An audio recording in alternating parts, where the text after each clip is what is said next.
Non.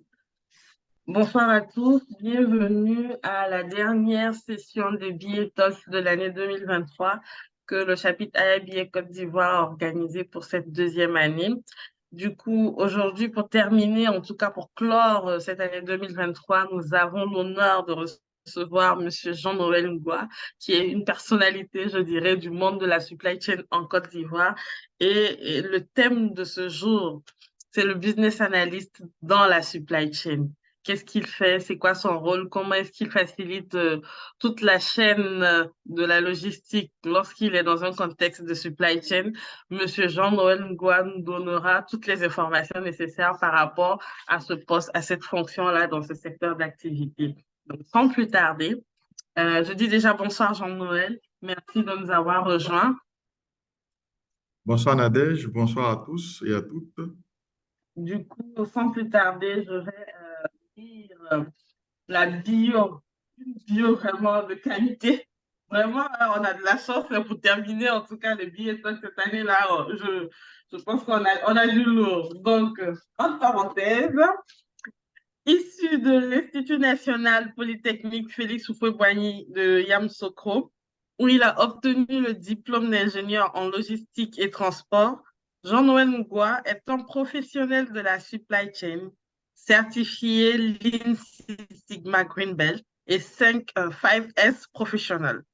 Jean-Noël totalise près d'une vingtaine d'années d'expérience dans les métiers et fonctions de l'ensemble de la supply chain. Il est membre de la Chartered Institute of Logistics and Transport, division Côte d'Ivoire, avec le statut de Chartered Member et en est le vice-président général. Ah, donc vous voyez ce que je vous disais. OK. Ensuite, il a eu à exercer dans les entreprises comme Damco, DHL Global Forwarding, Ericsson, Agrico, Sanya Company, G4S, Zamacom, et depuis mai 2022, il est directeur supply chain chez IDC West Africa. Parallèlement, à la même période, il a été choisi par Yale University des États-Unis, s'il vous plaît, comme coach, mentor durant 6 mois auprès des pharmaciens du secteur public rattachés à la direction de l'activité pharmaceutique, une entité du ministère de la Santé et de l'Hygiène publique de Côte d'Ivoire, dans le cadre du programme STEP 2.0. La même université l'a reconduit pour un programme similaire au Cameroun qui vient à peine de commencer. Et malgré ça, il a pu trouver du temps pour nous aujourd'hui pour le dernier billet talk. Vraiment, merci beaucoup, Jean-Noël. Donc, pour conclure, il a à son actif plusieurs projets logistiques d'envergure et est passionné par l'amélioration continue et la conduite d'initiatives professionnelles pluridisciplinaires. Vraiment, pour ceux qui vont rater aujourd'hui ce billet talk-là, Yakou, Yakou. Encore bonne arrivée, Jean-Noël Ngoua.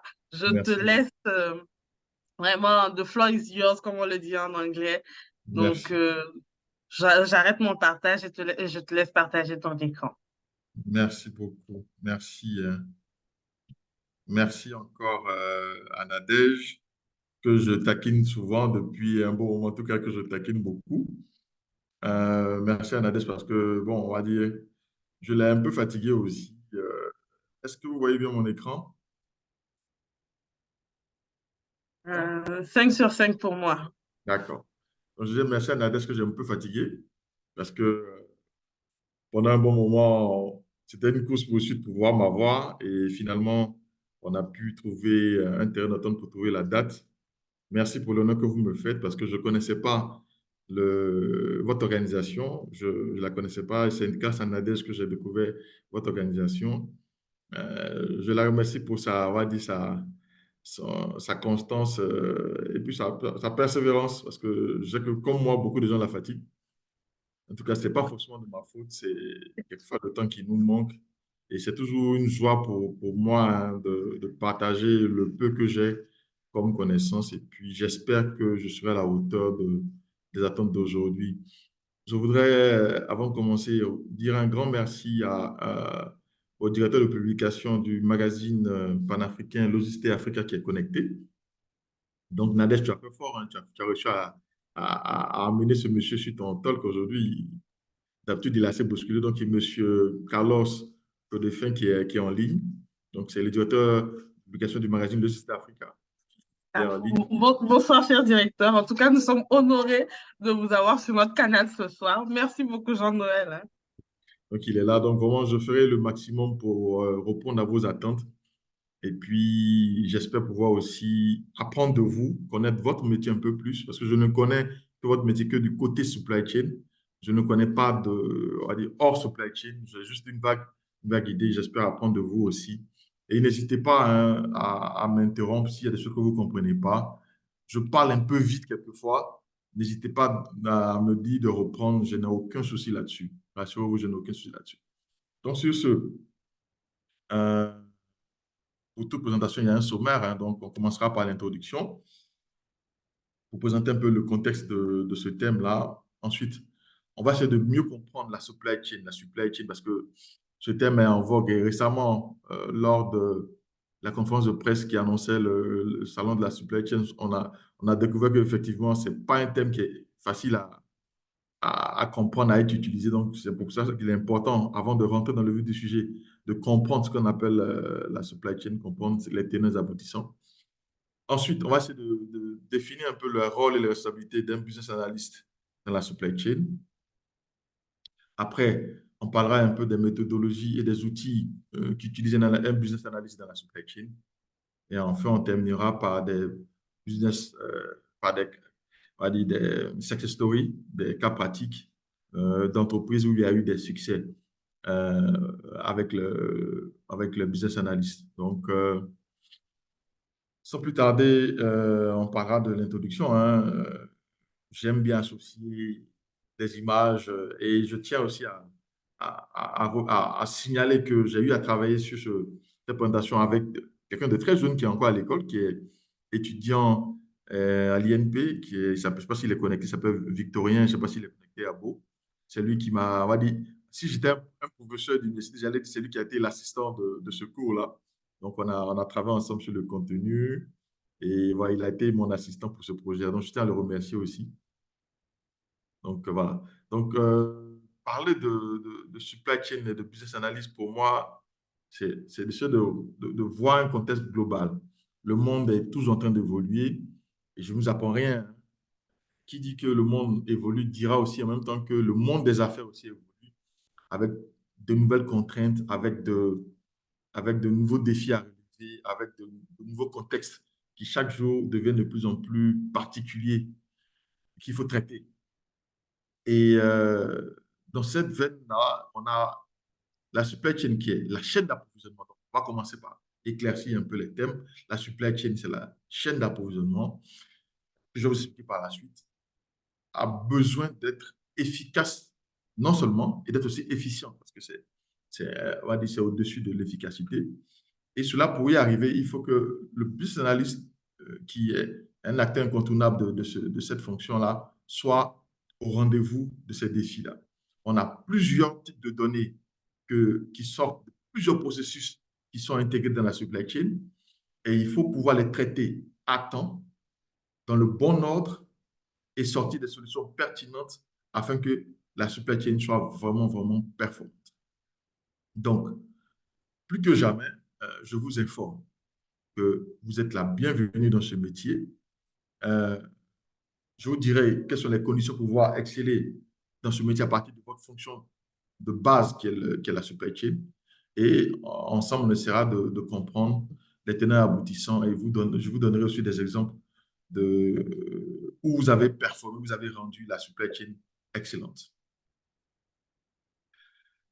Donc, on saute les deux pieds joints dans la compréhension de la supply chain. Donc, je vais procéder. J'aime bien utiliser, on va dire à chaque fois, deux types de définitions et ensuite des exemples concrets. Donc, je vais procéder par, on va dire quoi, la définition de la supply chain. Donc, premièrement, retenez une chose, c'est la chaîne d'approvisionnement. Dans la chaîne d'approvisionnement, on a 5 types d'activités. On a la planification, on a l'approvisionnement, on a la fabrication ou on peut appeler production ou usine, on a le stockage et la distribution. Donc, je reprends. On a 5 types d'activités dans la supply chain. Donc, la planification. l'approvisionnement, la fabrication, le stockage, la distribution. Et tout cela, on le fait dans le but de fournir des biens et des services de manière efficiente aux consommateurs. Donc, c'est tout ce réseau intégré-là qui permet de... C'est avec ce réseau intégré qu'on parle de supply chain. OK. Ensuite, j'aborde une autre définition de la supply chain en disant que son rôle, vraiment, c'est vraiment de maximiser l'efficacité opérationnelle, minimiser les coûts, optimiser la satisfaction du client à travers une bonne maîtrise des flux d'informations, des flux financiers, des flux physiques. De manière générale, quand on veut définir la supply chain, on parle de trois types de flux. Les flux physiques, c'est les mouvements de tous les biens que vous voyez, les marchandises, les matières premières, les produits finis, les produits semi-finis. Et les flux d'informations, c'est toutes les informations qui circulent au cours de on va dire, toutes ces activités, toutes ces interactions dans ces différentes sections. Et les flux financiers, c'est toutes les opérations financières comptables qu'il y a autour. Donc, on a trois types de flux. Avant, la définition de la supply chain s'arrêtait à deux types de flux. Flux d'informations, flux physiques.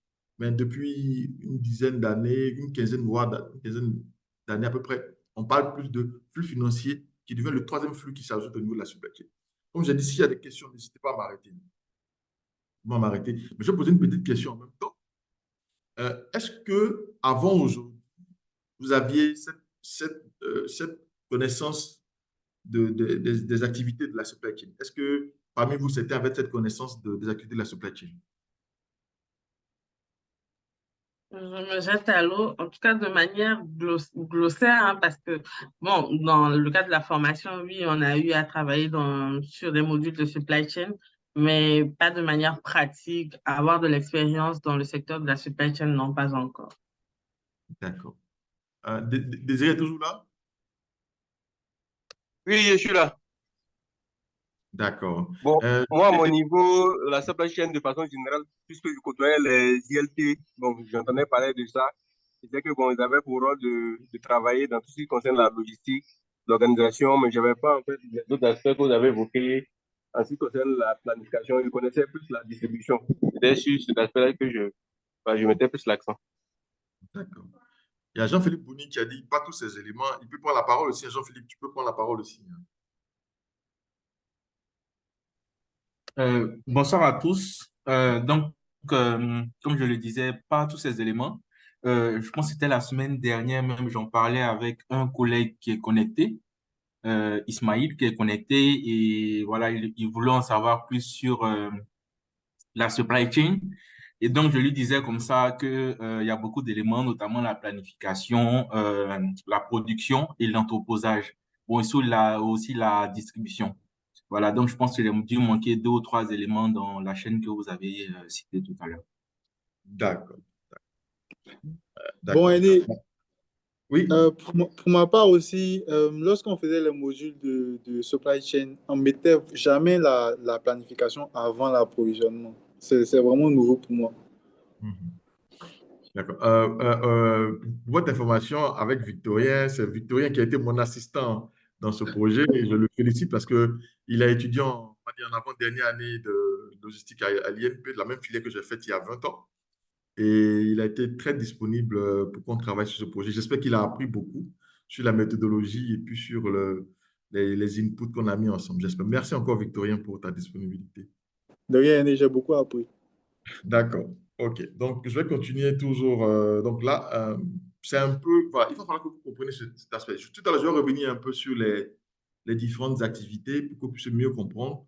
Mais je ne vais pas tout m'attarder parce qu'il faut qu'on arrive sur la raison pour laquelle on est là. Donc, voilà. Donc, toute fonction a une histoire, hein. Et je vous conseille, pour tout ce que vous voulez apprendre de manière générale, de toujours vous repérer, toujours vous référer à l'historique. Parce que l'histoire vous permet de comprendre votre présent et de prévoir votre avenir. Je le fais dans tout ce que je fais. Euh, euh, Ma très chère Nadège, c'est Nadège, donc voilà. Nadège, c'est un peu ce que je fais comme passion, mais je parle pas de le dire ici, s'il te plaît.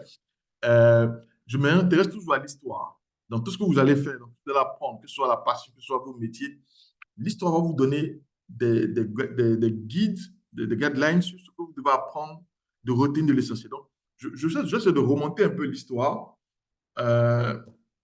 Début du XXe siècle, on va dire, on va dire, deux tendances. On essaie, dans ce qu'on appelle la logistique, parce qu'on ne parlait pas encore de supply chain, de mettre l'accent sur la gestion de la production et des stocks. Donc, à ce moment-là, on dit il faut éviter que l'usine s'arrête. Donc, le plus on a de stock, le mieux c'est. Ça coûte de l'argent, ce n'est pas notre problème. Donc, les gens ont tendance à vouloir avoir beaucoup de stock parce que les gens avaient plus peur de la rupture de stock, de l'absence de stock que d'autres choses. Donc, c'est vraiment ce qu'on appelle l'approvisionnement traditionnel. Donc, c'était vraiment très basique. Je veux des boulons, les boulons sont là. Qui a 100 000 boulons, qui se doit faire 4 ans dans le stock, ce n'est pas notre affaire. Ça, c'était au début du XXe siècle. Par la suite, autour des années 70, l'informatique apparaît. Donc, l'informatique commence à jouer un rôle. On commence à parler un peu plus de systèmes d'information, de traitement de calcul de besoins en matériaux. Donc, vraiment, ça commence à s'affiner. Et les choses se mettent peut-être en place. Mais on ne parle pas encore de supply chain. Pour la petite histoire, on avait une conférence et un MC devait prononcer le thème supply chain. Juste à ceux qui l'a dit supply chain, ça faisait un peu rire. Donc, chaque fois que je parle de ce thème, je me rappelle encore de ce journaliste-là qui, c'est pas sa faute, hein, c'était pas son métier, mais bon, juste pour sourire un peu. Donc, au cours des années 80-90, c'est à ce moment-là qu'on entend parler pour la première fois de la notion de supply chain. Donc, c'est un consultant en gestion, Kate Oliver, qui en parle pour la première fois. Et c'est à lui qu'on a cette notion-là. Donc, à partir des années 80, on commence à parler plus d'amélioration de productivité. C'est vrai qu'on produit, mais est-ce qu'on produit de manière efficace? Est-ce qu'on produit de manière correcte? Est-ce qu'il n'y a pas beaucoup de déperdition? Est-ce qu'on produit à des coûts raisonnables? Parce que je prends un exemple. Je vends pour 100 milliards de produits, de biens et services chaque année et je dépense 99 milliards, 5. À la fin de la journée, vous avez travaillé tout ça pour avoir 500 millions. Je vois un peu, même, donc, les gens ont commencé à réfléchir autrement. Donc, plusieurs approches ont commencé à naître, le juste à temps, le lean management, qui peut être carrément un autre cours, hein, dans lequel, un autre BI Talk, dans lequel on peut avoir le rôle précis comment on dit ça, de business analyst à l'intérieur C'est du très business. bien noté. Donc, programmation pour 2024. Oui, Merci beaucoup, Jean-Noël. je suis foutu avec ma très chère note de jour. Voilà, je n'aurais pas dû parler. Mais bref. Donc, mais rassure-toi, hein, il y en a d'autres comme moi, qui, même mieux que moi, qui peuvent faire ça, hein. Je te donnerai des noms. Je te donnerai des noms. Et voilà, pas de problème. Donc, ensuite, OK. à partir des années 2010-2020, on commence à parler de durabilité. Ça devient un thème un peu à la mode. On parlera de logistique verte. On parlera de réduction des gaz à effet de serre parce que la logistique fait partie des métiers qui émettent énormément de gaz à effet de serre. Donc, on commence à parler de logistique verte. Voilà, donc on parle de beaucoup plus de RSE en logistique. Donc, les choses commencent à s'améliorer. En Côte d'Ivoire, par exemple, les bus commencent à rouler, par exemple, on va dire, au, il y en a qui roulent au gaz naturel, je crois. Pour la canne, par exemple, à Korogo, je sais que les bus de la canne à Korogo seront au gaz naturel. C'est des choses qui commencent à venir. En Côte d'Ivoire, ce n'est pas encore les voitures électriques. Je sais qu'il y a des essais, mais je ne connais pas encore l'impact encore. Le nombre de voitures, je ne connais pas. Mais maintenant, on parle plus de logistique verte, logistique écologique. Donc, ça devient le mot le plus usuel dans notre pays, dans nos métiers. Donc, comme je dis, ces données historiques-là vous permettent de savoir où est-ce qu'on était, où est-ce qu'on est en train d'aller. Donc, pour la petite histoire, la logistique même et la supply chain, il y a une différence. Tout à l'heure, je vais vous parler de ça parce qu'il y a souvent des confusions. Ce n'est pas votre faute, ce n'est pas votre métier, donc c'est normal. Mais il y a de la confusion dans ces deux thèmes. Ces deux thèmes ont des points communs, mais il y a une différence. Tout à l'heure, je vais en parler. Donc, voilà, je vais en parler. Mais avant ça, je vais parler un peu des principales composantes de la supply chain. Donc, je reprends encore. Tout à l'heure, j'ai vu que Jean-Philippe Désiré avait parlé de ça. Donc, la planification est une partie essentielle de la supply chain. Dans notre métier, il y a ce qu'on appelle les SNOP. c'est une expertise. Je ne sais pas si je vérifie que j'ai invité un certain nombre de personnes à venir suivre. Euh, je vois s'ils sont connectés, je ne le vois pas, mais euh, c'est vraiment une activité qui est déterminante dans notre métier. Cela, à partir de l'expression, je pense dans le cas de l'usine, hein, à partir de l'expression des besoins du commercial, du sales, ils sont capables de faire une prédiction des demandes, une prévision des demandes sur 3 mois de manière, on va dire, glissante. Et leur rôle est déterminant parce que c'est eux qui vont coordonner toutes les actions des achats, toutes les actions de la production, toutes les actions des emballages. Parce que je prends un exemple concret que je connais bien. Euh, Si vous décidez de vendre, on dit quoi, 5 millions de litres d'huile dans les 3 mois à venir, il va falloir quoi? De l'emballage, il va falloir des bouchons, il va falloir des stickers, il va falloir un certain nombre de choses. Donc, tout cela est traduit et cela, avec toutes les composantes des équipes, permettent de planifier tout cela. Donc, ils vont travailler tout le monde. Donc, ils sont importants, ils sont vraiment au cœur de l'activité. Et très souvent, c'est des gens qui sont, on va dire, qui peuvent jouer, qui peuvent être des numéros 2, qui peuvent être des backups directs du directeur supply chain parce qu'ils ont une vue globale de toute l'action, de toutes les activités de la supply chain. Donc, c'est des gens qui, à un certain niveau, c'est des business analysts par leur métier. Par rapport à ce qu'il faut, c'est vraiment des business analysts parce que c'est vraiment, ils traitent on va dire, un grand nombre de données et qui leur permet de faire des prévisions assez intéressantes.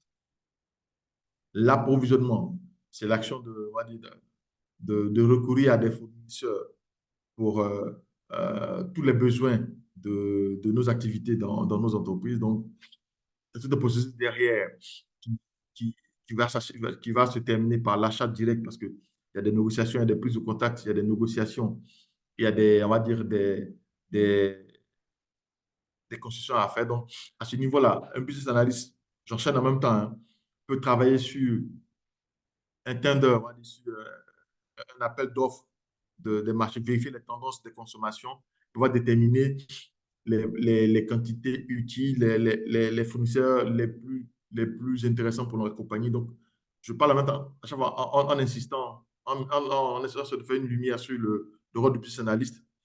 La production, c'est vraiment l'action de produire l'usine, de transformer les matières premières en produits. Le stockage, c'est tout un art, parce que le stockage, c'est un coût. Certains coûts de stockage peuvent aller jusqu'à 8% quelquefois. Il faut vraiment bien stocker et suivre les dates d'opération, travailler en mode FIFO ou LIFO, tout dépend de l'activité. La distribution, parce que si vous devez faire tout ça, planifier, approvisionner, produire et stocker, et vous ne savez pas distribuer, vous aurez fait tout ça pour rien. Pouvoir distribuer de manière optimale. On parlera dans les success stories comment est-ce que les business analysts ont permis à FedEx d'avoir des distributions optimales. On en parlera. Et un autre point, c'est la satisfaction du client. Parce que vous faites tout ça. Vous livrez si le client n'est pas content. Tout ce que vous avez fait, c'est nul de c'est nul de nul effet. Et il y a un autre point que je n'ai pas mentionné ici, c'est la gestion des retours, donc la reverse logistics, qui est une activité qui devient très importante parce que la gestion des retours permet non seulement de minimiser les pertes et de travailler sur la satisfaction. Parce que qui parle de retour de marchandises parle de clients insatisfaits, parle de défaut de fabrication. Donc, le plus vite c'est traité, le mieux c'est pour réduire les pertes qui peuvent être issues de cette activité-là. Est-ce qu'il y a des questions?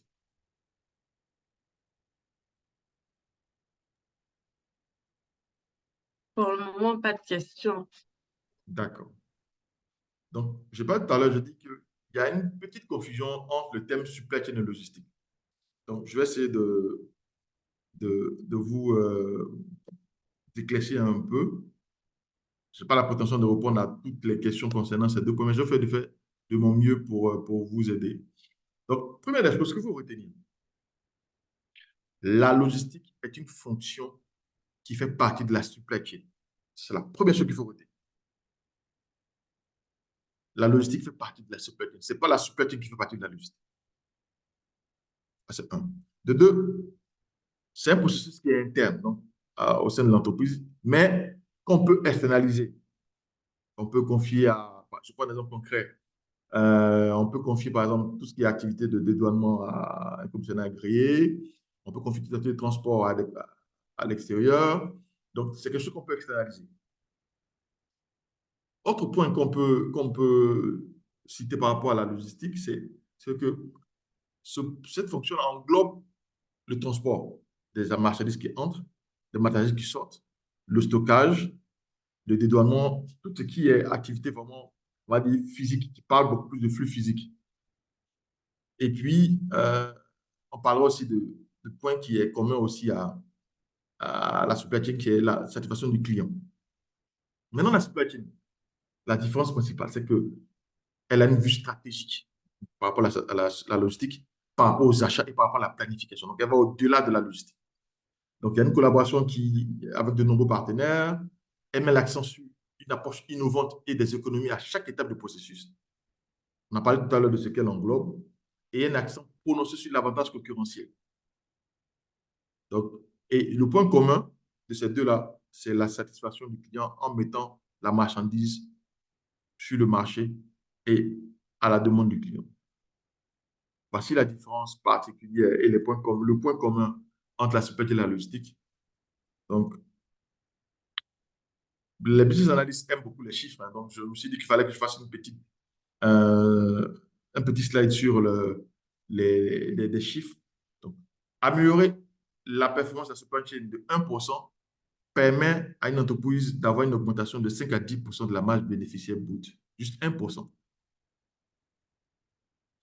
Les entreprises les plus performantes en matière de supply chain ont une marge bénéficiaire brute supérieure de 20 à 40% à celle des entreprises les moins performantes en supply chain.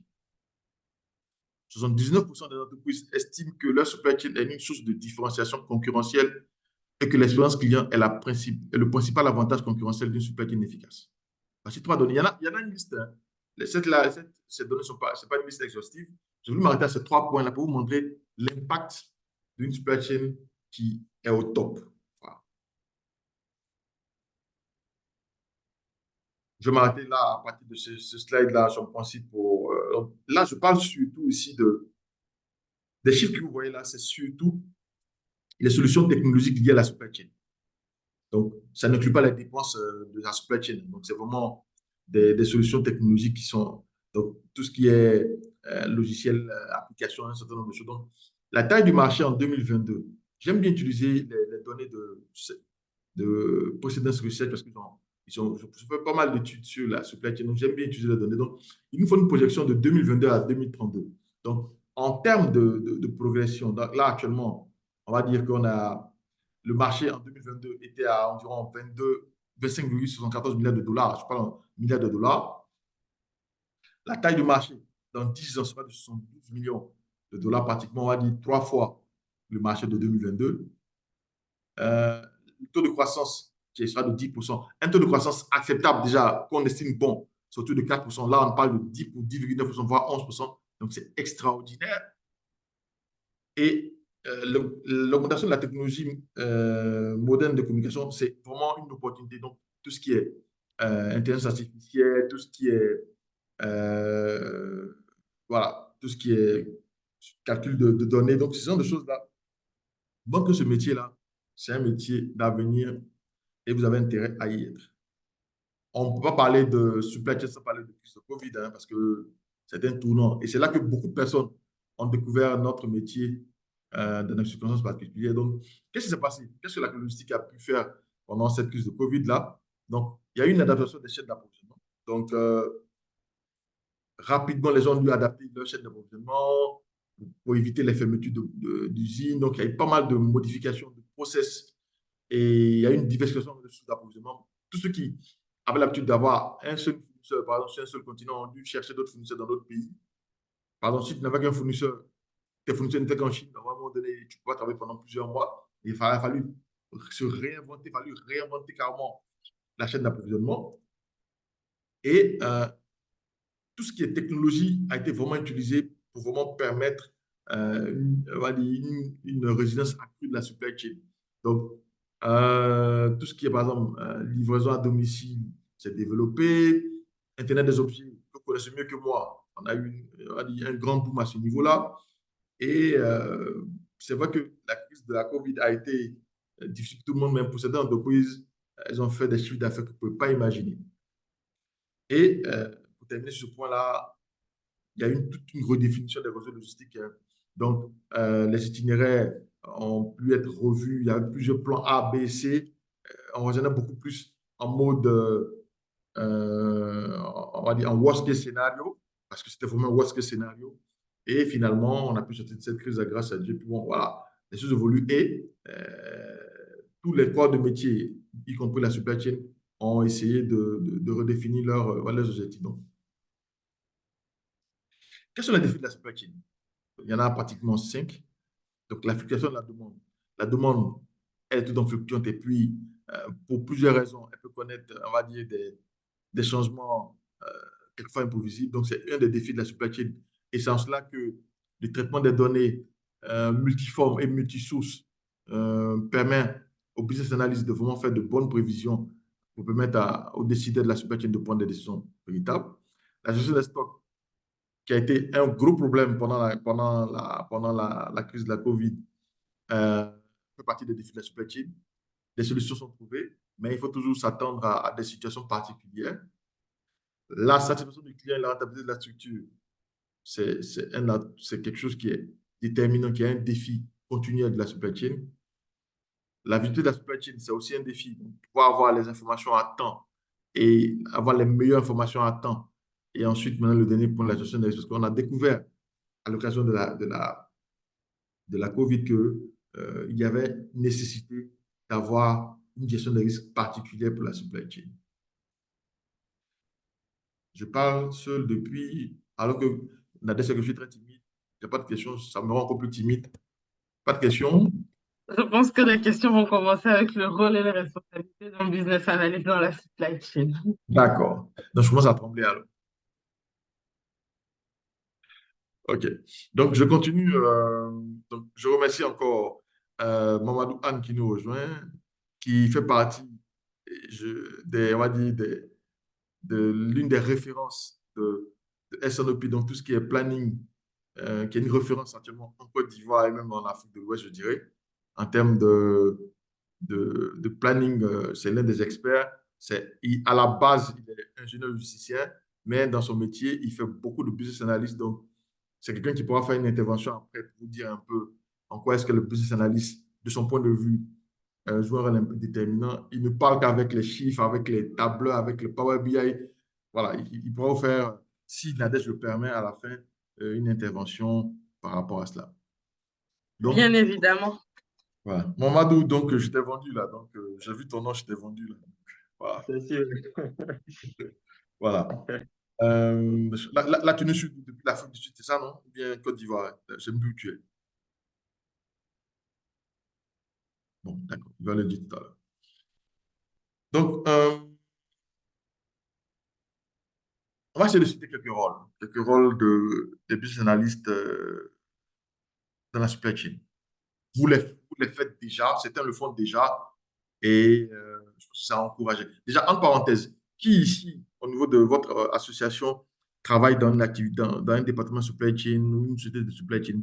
Qui ici? Je veux juste poser quelques questions voilà. Est-ce qu'il y a des gens ici qui travaillent déjà dedans?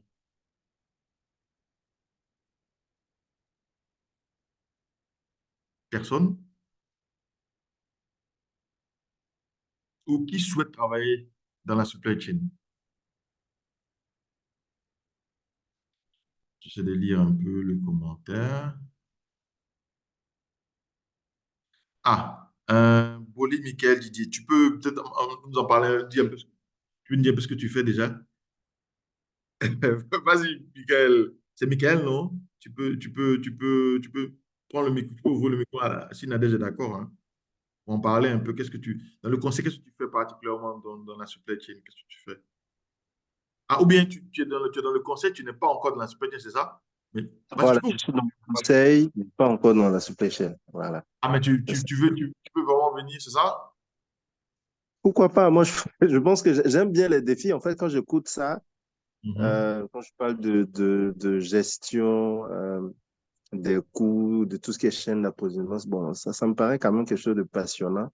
Je me rends Mhm. compte que, bon, comme j'aime bien les défis, Mhm. euh, bon, après aussi, quelquefois, quand on dure quelque part, on commence à s'ennuyer. Hein, donc, Si, pourquoi pas? si, si, si, Voilà. si. D'accord, d'accord. Il y a, attendez, j'essaie de voir le nom. Gérard Koulibaly à travers de la supply chain. Tu peux nous parler un peu plus de ce que tu as vécu ces 2 ans? Pourquoi t'as pas duré dans la supply chain? Je suis curieux de savoir, Gérard Koulibaly. Ouais, bonsoir. Bon, désolé, je vous ai pris en cours, Mhm. mais je suis tombé déjà sur les défis de la supply chain. Bon, à la base, moi, j'ai une licence en logistique internationale, donc je suis plus ou moins de la famille. Et puis, parce que je devais voyager tout simplement pour aller faire un autre diplôme. Voilà, c'est pour cela que j'ai dû arrêter. Et là, tu es dans quel secteur si ce n'est pas indiscret? J'ai pas bien compris. Tu es dans quel secteur si ce n'est pas indiscret? Oui, en ce moment, je suis dans le marketing. D'accord, d'accord, ok, d'accord. Jean-Philippe, tu as fait un poste, juste, peut-être tu peux prendre le micro aussi, hein, Jean-Philippe. Nadège, excuse-moi, j'ai juste le rôle de maître de cérémonie, désolé, hein, Nadège. Apparemment, tu as plusieurs casquettes, donc c'est tant mieux. Je parle plus, je suis timide, je suis redevenu timide, Nadège. Jean-Philippe, tu peux peut-être parler un peu plus. J'ai vu ton poste sur l'opportunité de découvrir d'autres métiers. Oui, donc j'ai un grand frère que je côtoie. Je ne sais pas si vous le connaissez, il s'appelle Kwasi Roland. Il est chez Nestlé, je pense que c'est un Ouais, ILT très et bien. c'est un grand qui, enfin, il me parle souvent de ce qu'il fait et tout ça. Et je pense également que c'est l'opportunité que les BA Talk nous donnent, c'est de, en fait, découvrir les métiers où les business analysts ou les data analysts peuvent apporter de la valeur ajoutée. Donc, je pense que l'occasion de mieux connaître la supply chain peut nous donner des idées, voilà, de pouvoir découvrir ces métiers et les pratiquer dans notre activité. D'accord. Nadège, l'animateur de ton billet talk sur le lead management, hein, c'est Kwasi Roland. Il fait partie de ceux que moi je respecte, ceux que j'estime comme des références, je ne dirais pas en Côte d'Ivoire, en Afrique, du lead management et on va dire, adossé à la supply chain, il fait partie des références que je chez Nestlé, mais de manière générale. Tu as ton nom, mais Jean-Philippe Bonny pourra te faire la mise en relation, hein, donc, Et John Noé, si c'est pas indiscret, quand tu as parlé de lead management tout à l'heure, j'ai écrit à Nadège pour lui dire, écoute, je connais quelqu'un qui pourrait intervenir sur ce sujet-là. Voilà, donc je pense que Nadège, tu as tu as le gars. quelqu'un déjà pour 2024. C'est, c'est- C'est ça. je dis, 2024 peut gars, commencer. Merci beaucoup. bah, je veux dire, c'est pas des fleurs que je lui lance, mais c'est une vérité. Roland, son expertise est avérée et il vous parle de lean management. Voilà, quand il finit de parler, il vous donne envie d'aller faire la certification le lendemain. En tout cas, merci Jean-Philippe pour ton intervention. Donc, je vais continuer. J'ai voulu, on va dire, faire bouger un peu le silence qui régnait parce que Nadège m'a dit que vous parlez beaucoup, vous posez beaucoup de questions. Et là, je suis un peu intimidé. Je dis, ah, est-ce que ce que je raconte les intéresse? Si je ne pose pas beaucoup de questions, donc ça me perturbait un peu. Je me suis dit, bon, il faut que je les taquine un peu pour qu'ils puissent parler. Donc, quelques rôles. On va y aller. Voilà. Donc, collecte, organisation, analyse de données. C'est vraiment, parce que de ce que moi j'ai compris dans la supply chain, et on va dire des années avant 2000, 2015, c'était surtout que les données étaient là. Très souvent, les gens travaillaient beaucoup a posteriori. Rares sont les entreprises à ce temps-là, pourquoi il y a beaucoup de choses évoluent, hein. Rares sont les entreprises qui avaient l'information en live pour la traiter, pour réagir immédiatement. Très souvent, c'est en J+1 que les données sont disponibles. Le problème est déjà posé. Et c'est en J+1 qu'on va savoir que, par exemple, il n'y avait pas assez de bouchons, il n'y avait pas assez de sacs de cacao, il n'y avait pas ceci, il n'y a pas cela.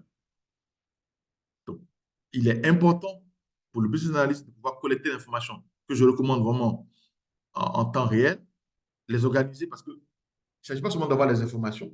D'abord, il faut savoir où les prendre, il faut savoir les organiser et savoir les analyser. Parce que quelquefois, il y a tellement d'informations qu'il va falloir aller on va dire, à l'essentiel. Il ne faut pas les rater.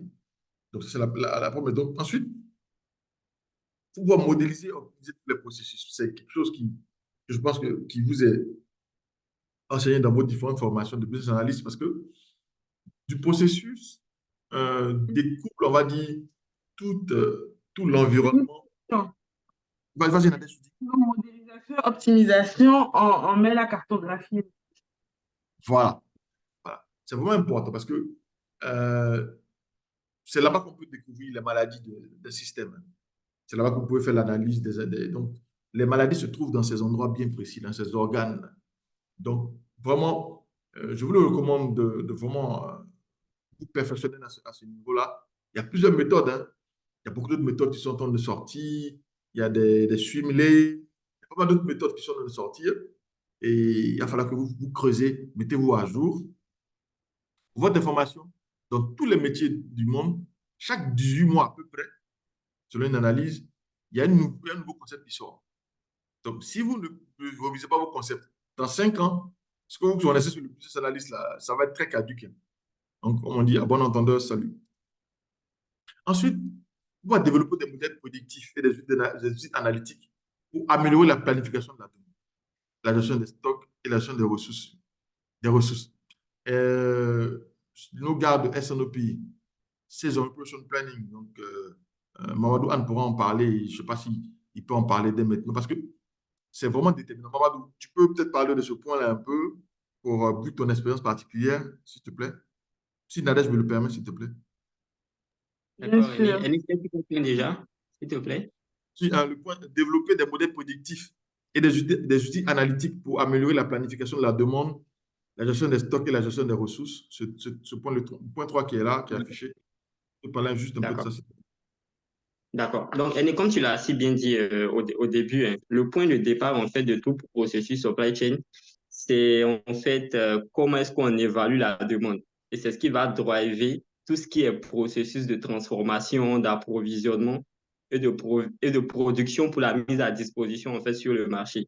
Donc, comment est-ce qu'on va planifier ou estimer notre demande? C'est en cela qu'on va commencer à développer des outils, en fait, qui vont nous aider à recenser des données, à traiter ces données et à interpréter ces données. Donc, comment recenser ces données? Je donne un exemple pratique. Ça peut être, par exemple, la mise en place de certains outils chez le boutiquier du quartier qui, à chaque fois que quelqu'un va venir acheter un produit, par exemple, de notre marque, il va recenser quelle était la préférence de ce client qui est venu, quel est le choix, en fait, du SKU sur lequel s'est porté ce choix par rapport à tel autre. Donc, on met ça Juste, d'abord au s'il départ. te plaît, tu as dit SKU. Pour nous qui ne sommes pas du métier, ça veut dire quoi? Désolé, je vais y arriver. Je ne suis pas aussi doué comme mon aîné là, mais C'est je très vais y doué. arriver. Donc, Très doué. le SKU, en fait, c'est la plus petite unité de produit, en fait, qui est disponible sur le marché pour une catégorie de produits. Je ne sais pas si ça répond à la question ou si je peux donner un exemple pratique. Exemple, s'il vous plaît. Pardon, c'est bon? Je demande un exemple. D'accord. Je vais prendre, sans citer de marque, je vais prendre la poudre à laver. Donc, ça va s'appeler la catégorie de produits. Dans la poudre à laver, en fait, tu auras plusieurs marques. Donc, après poudre à laver, on a les marques. Dans les marques, on aura plusieurs sizes de produits, donc tailles de produits. Ça peut être des 2 kilos, ça peut être des 50 grammes, des 25 grammes. D'accord? Et quand on va descendre jusqu'à arriver euh, à la plus petite unité qui est vendue sur le marché, c'est ce qu'on va appeler le SKU. Donc, SKU en abrégé, c'est SKU, c'est en anglais, donc Store Keeping Unit. OK. C'est bien noté. Voilà. Donc, ta poudre à laver de 25 grammes, par exemple, ou de 12 grammes, par exemple, c'est ce qui est ton SKU, ou c'est un SKU, en fait, de la poudre à laver qui est sur le marché. C'est bon? Jean-Philippe, ça va? Jean-Philippe, l'exemple, ça va? Oui, oui, ça va, ça va. J'arrive à suivre, merci. D'accord. Il y a Gérard Koulibaly qui est venu en renfort aussi, hein. Donc, vous savez que Ah, ça, c'est super. dans notre métier, là, on est capable de vous rendre les choses simples ou de rendre les choses compliquées, hein, rassurez-vous. Si on commence tout à l'heure, là, si on veut, on va le faire vraiment en fond, quoi. Mais on est gentil, Nadège est gentil, Jean-Philippe est gentil, tout le monde est gentil. Ça Donc, va, doucement. Donc, Merci je beaucoup. disais, donc, je disais, si on met en place un outil de recensement, donc l'outil, en fait, va me dire aujourd'hui, à la fin de la journée, il y a tel nombre de personnes qui sont venues acheter ce produit. Et par rapport à ce qu'ils ont acheté, quels étaient les critères qu'ils ont regardés, par exemple, pour prendre ce produit. Donc, le business analyst, par derrière, il va aller s'asseoir, puis il va redéfinir, en fait, il va collecter ces données-là, il va les analyser et il va les interpréter. Donc, les interpréter pour qu'au final, en fait, on puisse dire à l'entreprise, quand je prends ma taille de population qui est là, par exemple, il y a, disons, 50% ou 60%, par exemple, de telle tranche d'âge qui préfère tel produit parce que c'est basé sur telle couleur. Et on va baser notre supply chain de production, par exemple, sur ce critère-là. Je ne sais pas si je me fais comprendre. Donc, on va développer des outils aujourd'hui, comme j'ai dit, sur la base de 3 éléments qui sont de collecter des données, d'analyser les données et puis d'interpréter les données avec l'aide du business analyst. Maintenant, je ne sais pas si vous voulez encore un exemple concret d'outils qu'on a développé dans la planification de la demande. Sans citer de marque, ça aussi c'est possible. Nadège, Allez-y, toujours, nous, on apprend, hein, donc allez-y. Comme c'est tout nouveau pour moi, personnellement, je cherche à D'accord, bagage de l'information et après, je vais poser mes questions si ce n'est pas clair. d'accord. d'accord. Mamadou, vas-y. Donc, de façon très basique, dans la planification de la demande, ce qu'on recherche dans un premier lieu, c'est de faire ressortir la demande brute du marché. De façon générale, tout ce qu'on vend aujourd'hui sur le marché est accompagné d'actions marketing. Donc, le planificateur de la demande va se dire, quelle est ma demande réelle du marché s'il n'y a pas ces actions marketing-là, s'il n'y a pas ces promotions. D'accord? Donc, ça, c'est le premier exercice. Donc, quand on aura ça, on va prendre maintenant la contribution des commerciaux qui vont nous dire, je peux booster par exemple ma demande de tel pourcentage si je fais telle ou telle activité marketing ou telle promotion par exemple pour les consommateurs. Et le demand planner, à la fin de la journée, il va prendre sa demande brute du marché, il va additionner tout ce qu'il y a comme action marketing et commerciale pour définir en fait la demande totale du marché. Mais comment on arrive en fait à avoir une demande brute du marché en éliminant tout ce qui est action de l'homme en fait pour booster la demande? C'est en cela qu'on va développer des outils. Ça peut être des intelligences artificielles, ça peut être des machine learning. Donc, machine learning, parce que la machine va regarder en fait les comportements de vente sur, par exemple, les historiques des 3 dernières années de base, ça peut être plus. Et puis, la machine va te dire, en fait, en prédiction, voici ce que tu es censé vendre le mois prochain, le mois d'après, dans 1 an, dans 2 ans.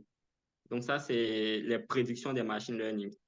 On va coupler cela à des intelligences artificielles, en fait, qui, à la fin de la journée, vont nous permettre d'avoir une demande qui sera peaufinée et qui vont nous permettre d'avoir des éléments segmentés de tout ce qui est facteur humain, en fait, pour booster cette demande-là. J'ai essayé de faire le plus simple possible. J'espère que c'est clair. Mais s'il y a des questions, on peut toujours aller. Des questions? On peut continuer pour le moment. En tout cas, pour moi, c'est bon. S'il y a d'autres questions, sinon, pour moi, c'est bon. D'accord. Excellent.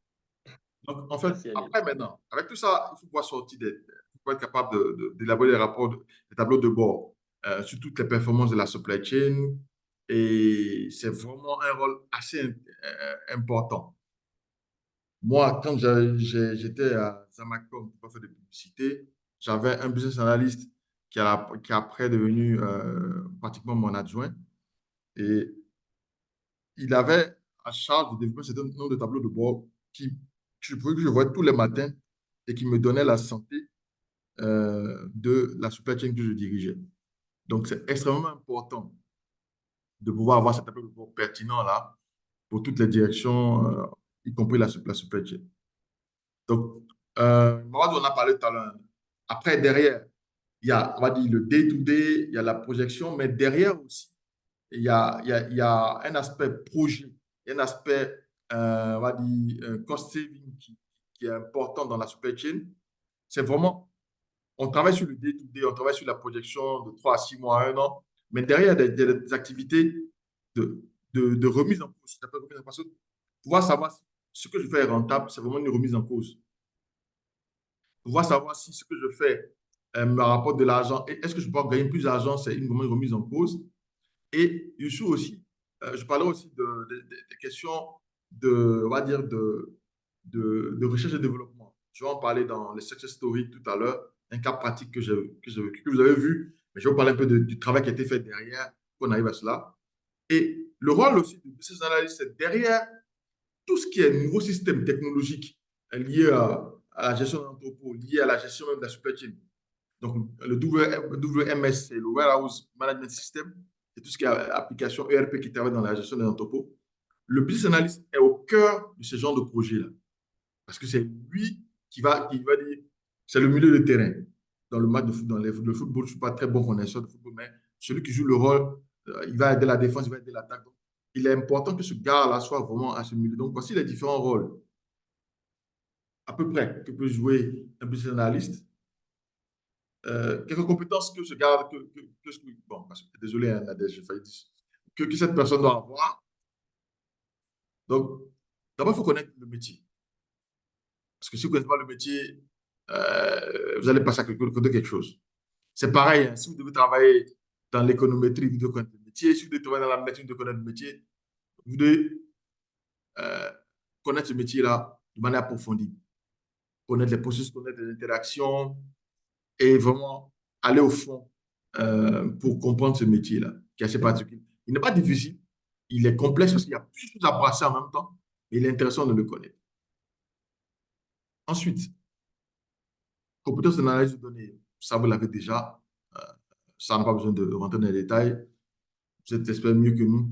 En gestion de projet, parce que vous allez être amené à travers des équipes pluridisciplinaires.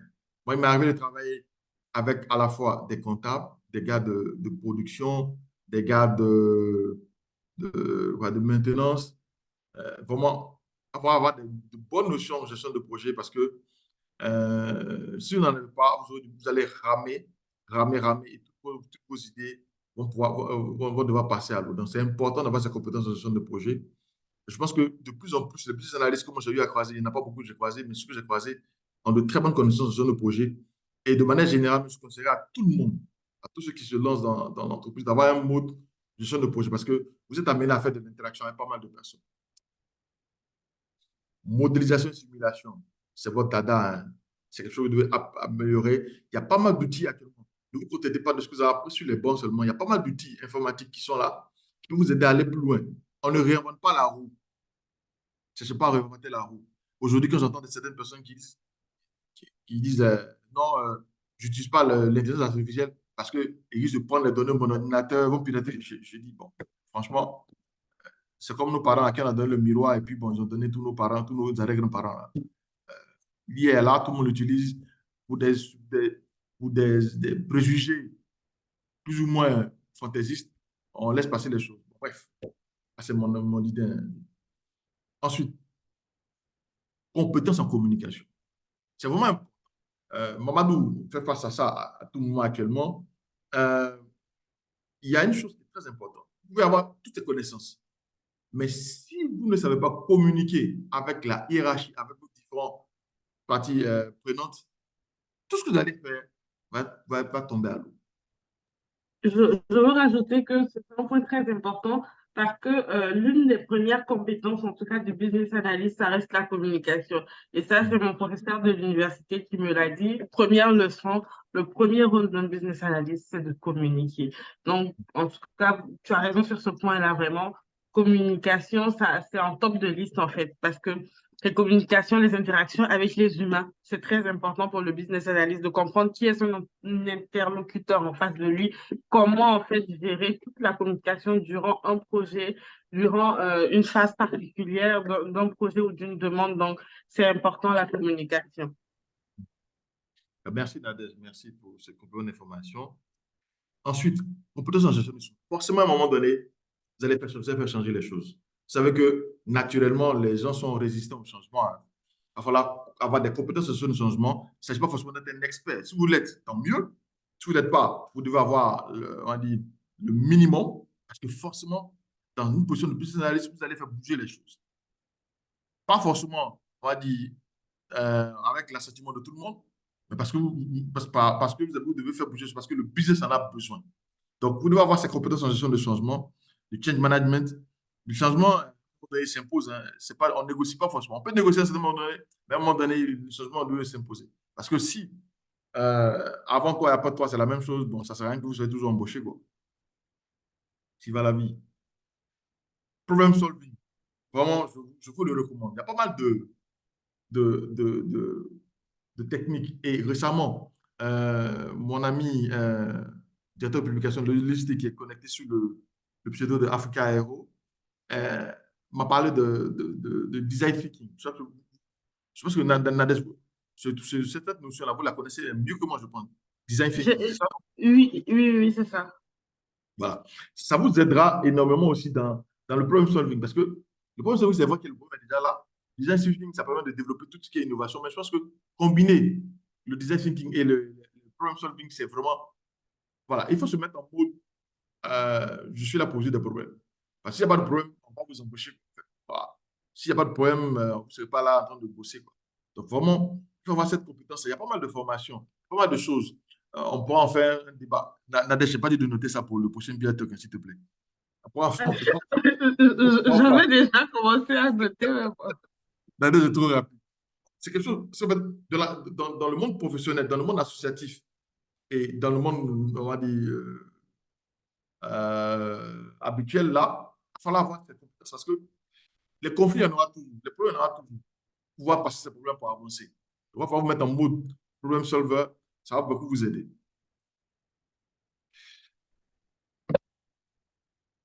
Avant-dernier point, méthodologie et outils du business analyst dans la supply chain. Les outils, vous les connaissez mieux que Euh, moi. je veux revenir sur Vas-y. les deux derniers slides, donc les rôles et les responsabilités des business analysts ainsi que les compétences. En gros, en tout cas de ce que je comprends, aujourd'hui, le business analyst dans la supply chain peut porter plusieurs casquettes en fonction des différentes étapes où il se trouve dans la supply chain. Donc pour la planification, on a eu des exemples et pour le reste, ça s'adapte en fait. Donc je pense que ce qui a peut-être manqué, dans les compétences, c'est l'adaptabilité ou l'adaptation, je sais plus, c'est adaptabilité, non? Le Si, bon si. terme. Voilà, qu'un business analyst doit avoir dans un monde qui change, qui évolue rapidement. Il doit être capable de s'adapter, peu importe le contexte, en fait, dans lequel il se trouve.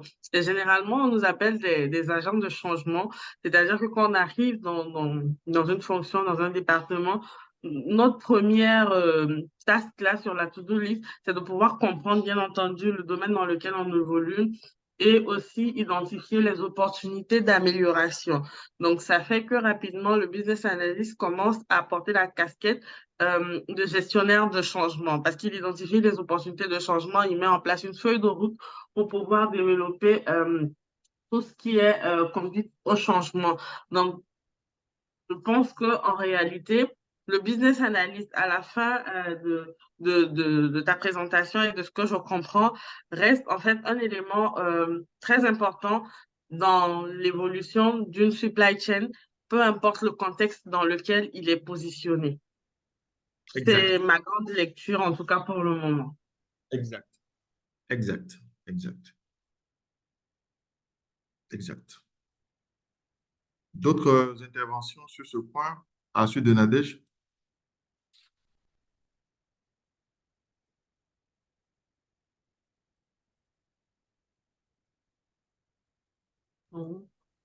On continue.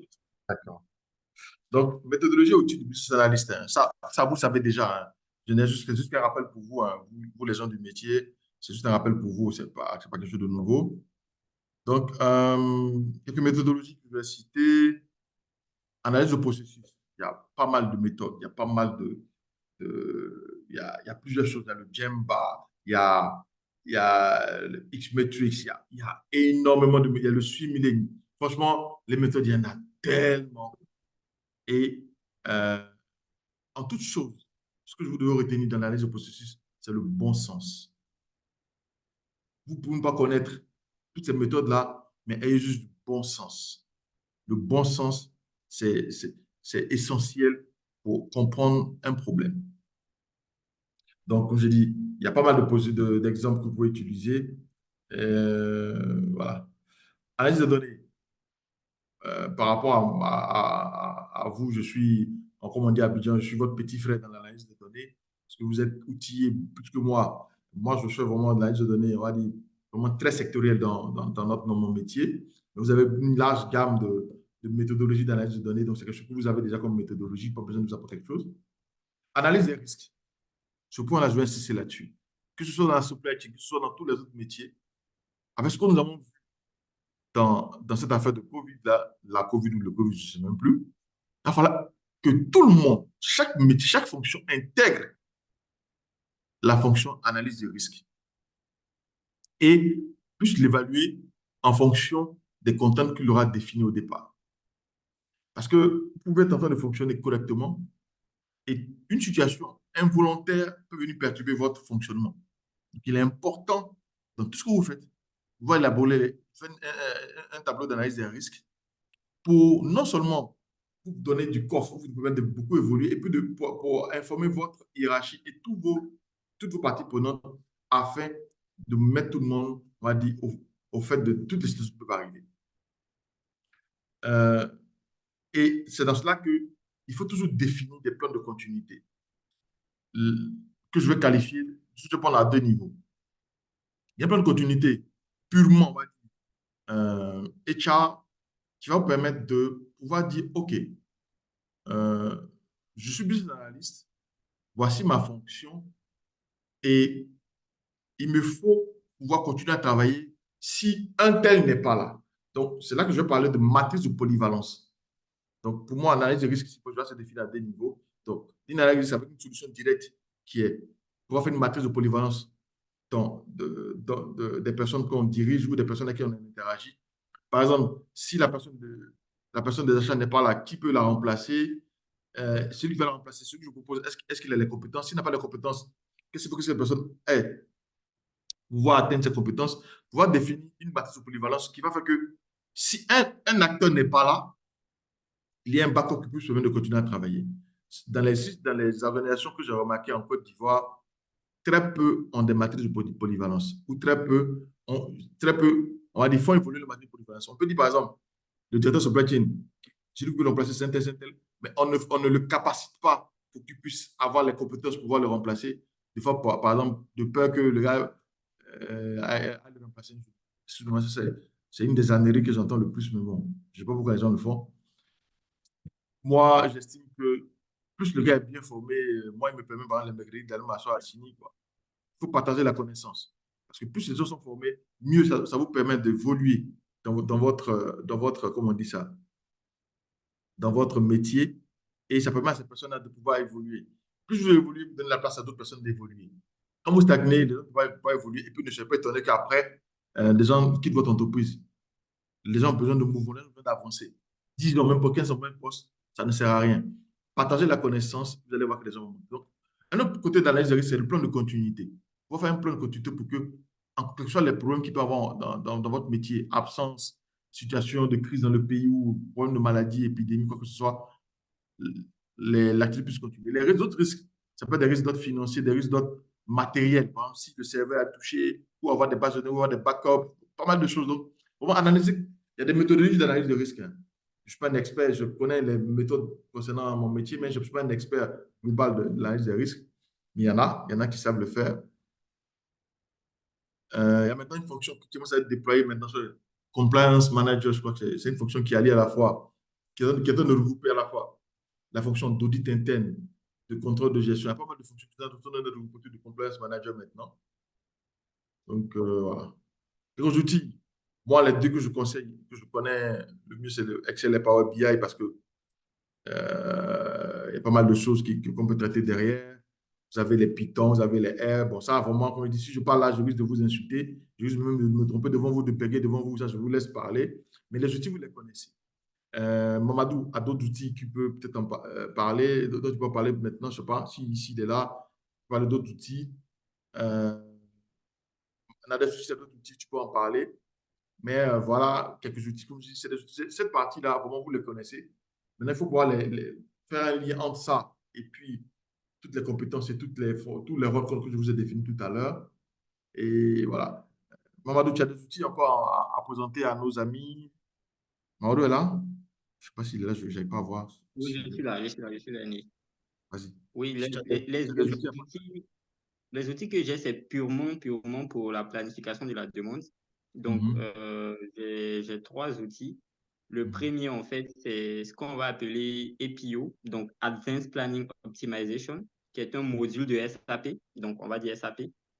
Et dans ce module-là, en fait, on est capable d'aujourd'hui de définir la demande brute du marché. Donc, il y a 13 modèles statistiques dedans qui sont développés et en fonction de ton trend de volume, en fait, il y a un modèle statistique que tu pourras définir pour identifier, en fait, ton trend de volume.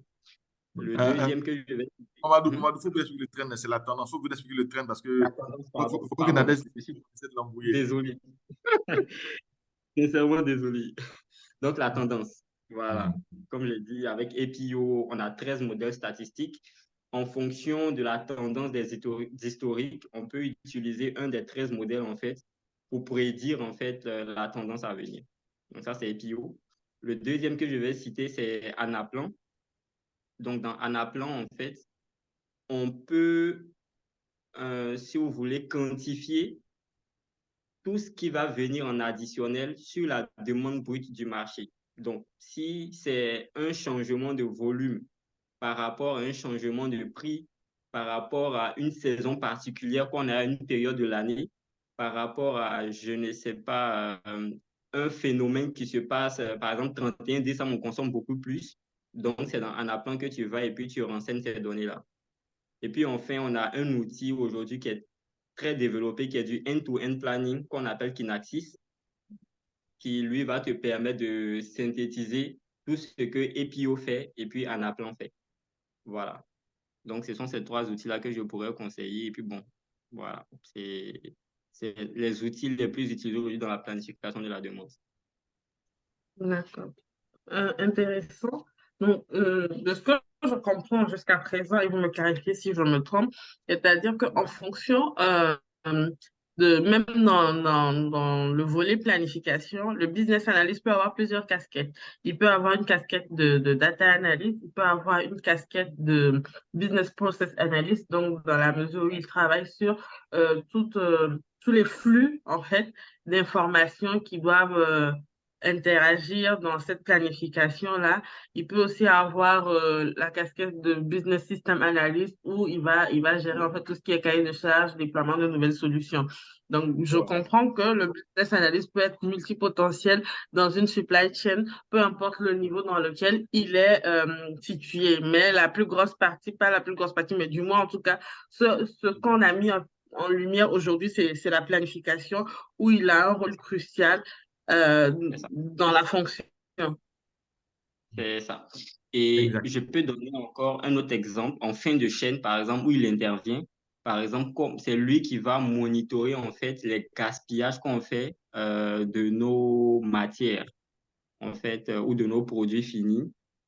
C'est lui qui va monitorer ça et puis communiquer au business, de sorte à, en fait, à dégager comment dire, des procédures ou bien des processus d'optimisation de ces wastes-là.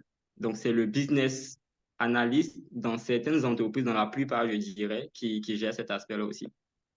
D'accord, ok. Tous les Merci projets pour cette d'amélioration information. continue, tous les projets C'est d'amélioration continue, par exemple, dans l'organisation que je dirigeais en tant que Operation Manager, tous mes projets d'amélioration continue étaient confiés à mon business analyst. ça. Donc, comme Madou vient de le dire, il bâtissait sa stratégie d'un modèle de gestion de projet et à la fin, Mhm. on trouvait toutes les solutions. Donc, c'est vraiment un rôle. Et comme je dis, tout dépend de la vision du head of supply chain. C'est vraiment sa vision. Comment il voit la chose, comment est-ce que il positionne son business analyst comme il le sent. Selon, on va dire, c'est comme un entraîneur de football. Il peut le positionner un peu plus en avant, un peu plus en retrait, mais vraiment, c'est lui qui donne le tempo. C'est lui qui est le premier responsable pour ça. Parce que le premier business analyst de supply chain, c'est le directeur supply chain. C'est lui le premier. Il confie maintenant son rôle à quelqu'un d'autre dans le day-to-day. Et voilà, voilà un peu ce que je voulais dire. D'autres questions? Il y a, comment ça s'appelle? Je pense qu'il y a quelqu'un qui avait posé une question. Il y a Gérard qui posait des questions dans le chat. Je pense que, euh, voilà, Jean-Philippe a répondu à la question sur le SAP, le premier module dont parlait comment il s'appelle, Mamadou. Donc, c'est APO, effectivement, c'est Advanced Planning and Optimization. C'est ce dont Mamadou parlait. Est-ce qu'il y a d'autres questions? Est-ce qu'il y a d'autres interventions? Ou bien on peut continuer. Il nous reste pas trop de temps. Donc, Jean-Philippe dit quelque chose, on dirait. Jean-Philippe, vas-y. Oui, j'aimerais poser une question. Je ne sais pas si c'est le moment opportun ou pas. Euh, Vous aviez Nadège, parlé Vas-y, vas-y. vas-y, Nadège m'a demandé à tout moment. Vas-y, vas-y. de la connaissance du métier, connaissance plus ou moins approfondie du métier enfin, en parlant des compétences qui sont assez intéressantes pour un business analyst dans le supply chain. Est-ce que cette connaissance approfondie, elle peut être apprise sur le terrain, si je peux m'exprimer ici, ou pour quelqu'un qui veut vraiment s'y intéresser, ce serait intéressant qu'il euh, connaisse le métier, je dis, avant, par exemple, de postuler à ces offres-là. Ou à la limite, quels seraient vos conseils par rapport à la connaissance du métier de la supply chain pour un business analyst? J'ai envie de prendre une image de Google Maps. J'aime bien cette image-là quand tu poses cette question. Voyez, quand on cherche à trouver notre chemin le plus optimal, le gouvernement nous propose quoi? Un, un trajet par la route, par le train, par le vélo ou à pied. Chacune des quatre solutions peut être applicable au cas ou pas. Mais en fonction des solutions que tu auras choisies, il y aura un temps que tu vas mettre. Si tu veux partir à pied, tu vas mettre beaucoup de temps. Si tu vas aller en voiture, tu vas mettre beaucoup de temps. Tu vas même moins de temps. Donc, tout va dépendre de l'opportunité que tu vas avoir. C'est un avis personnel. Tout va dépendre de l'opportunité que tu vas avoir et du positionnement que tu vas avoir. Ça, c'est un. De deux, il y a ce que tu apprends de manière basique, standard, euh, avant de rentrer dans ce métier-là. Est-ce que tu vas apprendre de manière continuelle quand tu seras dans ce métier? Donc, de manière générale, ce que je vous dirais, à partir d'aujourd'hui, à partir de ce que vous savez, du peu que vous savez aujourd'hui par rapport à la supply chain, c'est de pousser pour comprendre un peu plus les tenants et les aboutissants. Je vous ai parlé tout à l'heure des 5 principales activités qu'il y a dans la supply chain. Il va falloir aller un peu plus en détail pour comprendre c'est quoi une planification, c'est quoi un approvisionnement, c'est quoi une production, c'est quoi un stockage, c'est quoi une distribution, c'est quoi une situation, c'est quoi aussi une gouvernance logistique. À partir de cette là vous avez le basique. Maintenant, en fonction du métier, en fonction de l'entreprise dans laquelle vous serez, vous pourrez vous orienter. Maintenant, si vous faites une carrière forcément en logistique, en supply chain, là, c'est un autre cas. Mais tout va dépendre, comme on dit, du positionnement et puis de l'opportunité que vous allez avoir. Je ne sais pas si j'ai posé la question de mon ami Jean-Philippe. Oui, oui, bien sûr. Et ça me permet de rebondir dessus pour renchérir sur ce que Nadège a dit quand elle parlait des compétences additionnelles pour un business analyst. J'aimerais ici noter l'ouverture d'esprit que les business analysts ont analogiquement au IT, de pouvoir rentrer dans un métier, le comprendre jusqu'à le modéliser selon selon ce qui est attendu de lui. Voilà, donc l'ouverture d'esprit, c'est très important pour un business analyst. Mhm. Voilà, c'est tout ce que je voulais ajouter. Merci beaucoup, Jean-Noël. Il n'y a aucun problème, Jean-Philippe. Je crois qu'il y a une question encore, il y a un message sur mon lit. Ah, Gérard dit merci. Ok, d'accord. Je peux progresser, Nadège, ou bien je prends toujours des questions? Oui, oui, oui. D'accord, je vais partir vers la fin. Donc, on parle un peu de success story. J'ai énuméré un certain nombre de success stories. Il y a une qui me plaît vraiment, celle qui m'a attiré dans ce métier-là, c'est celle-là. Walmart. Je vais vous expliquer pourquoi ça m'a attiré. Est-ce que vous pouvez faire un lien entre la vente de couches de bébé et la vente de bière? Qui peut faire un lien?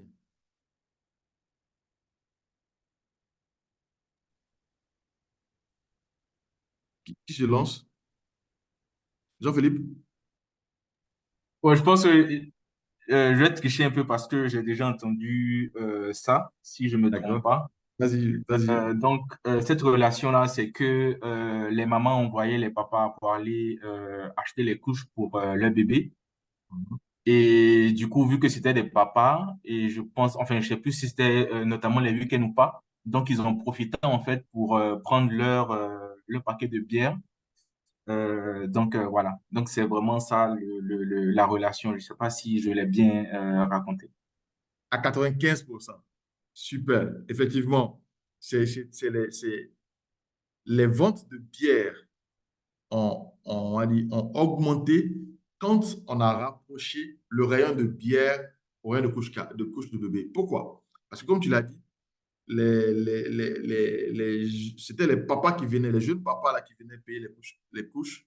Et quand ils ont fait l'étude, depuis ces années, ce temps-là, a fait l'étude, voit que c'est des jeunes gens d'un certain âge, ils ont déplacé le rayon de bière pour l'envoyer à côté de rayon de couches de bébé. Et les ventes ont augmenté parce qu'il n'y a plus de fois maintenant. Il prend la couche, il prend la bière, il prend la couche, il prend la bière. Vous voyez un peu?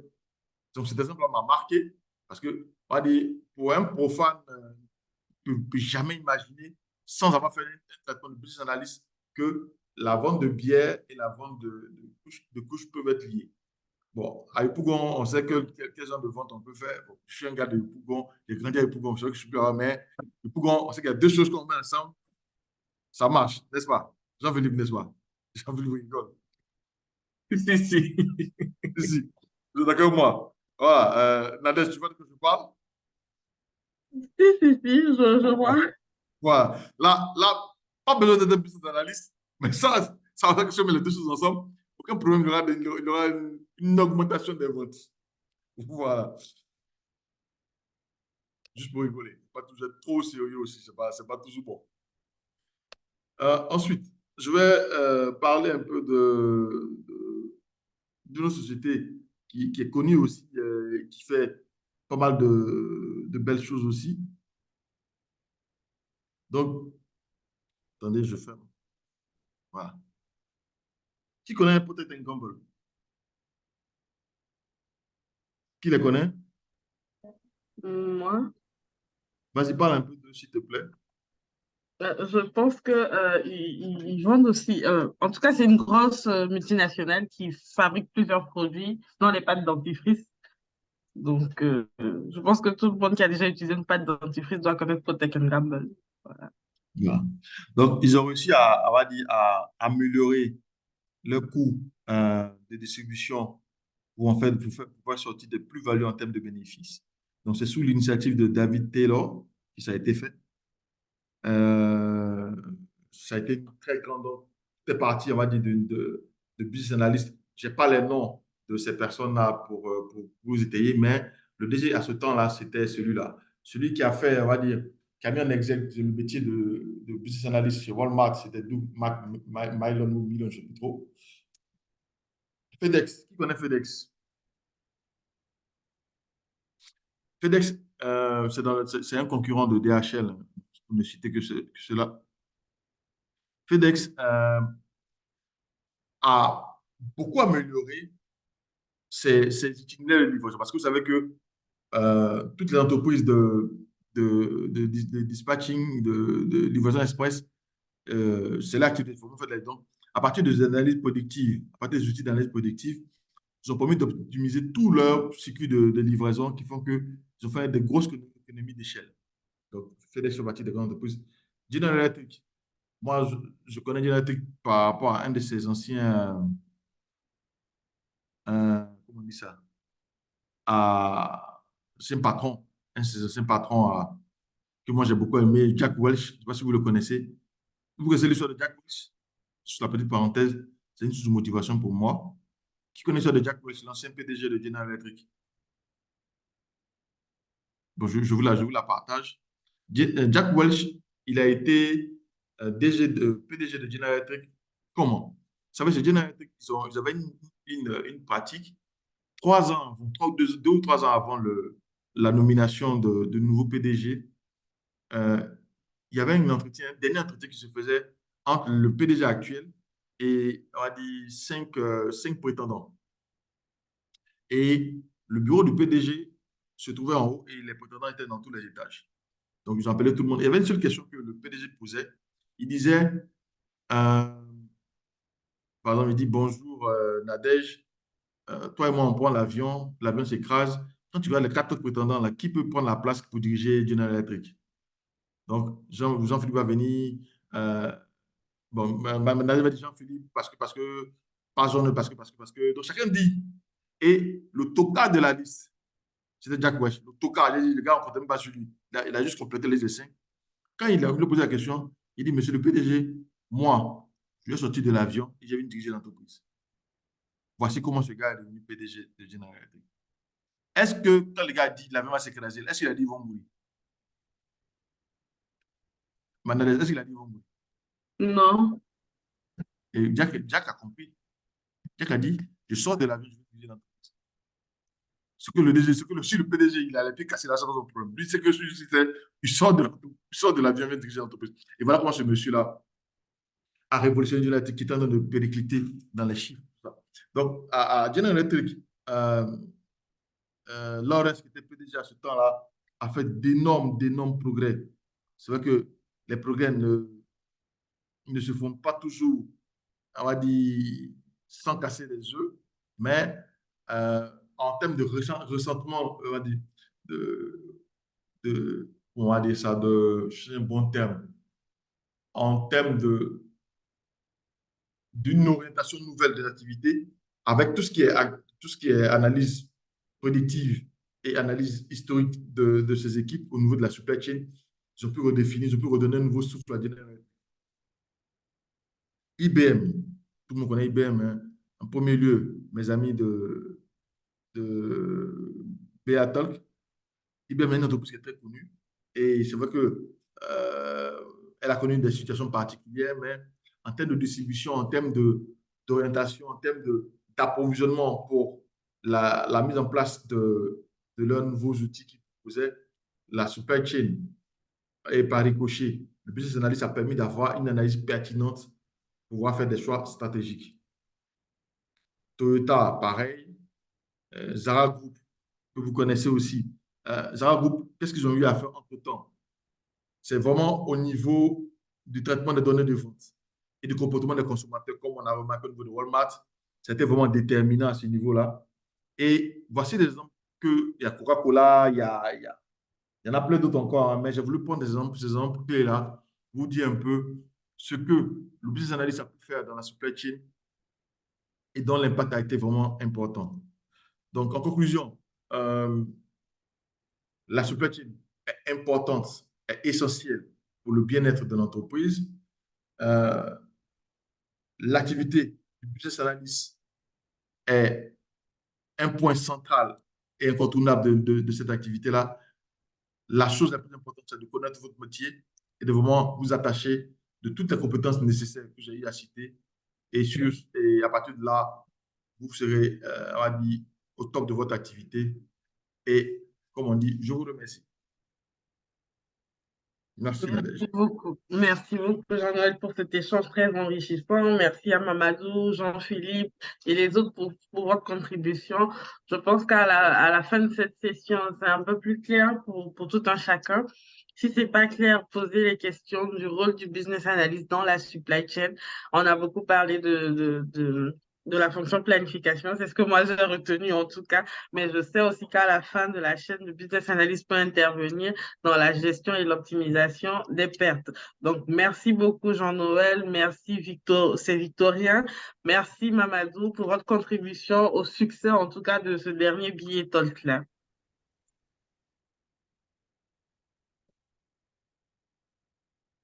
Merci à vous également.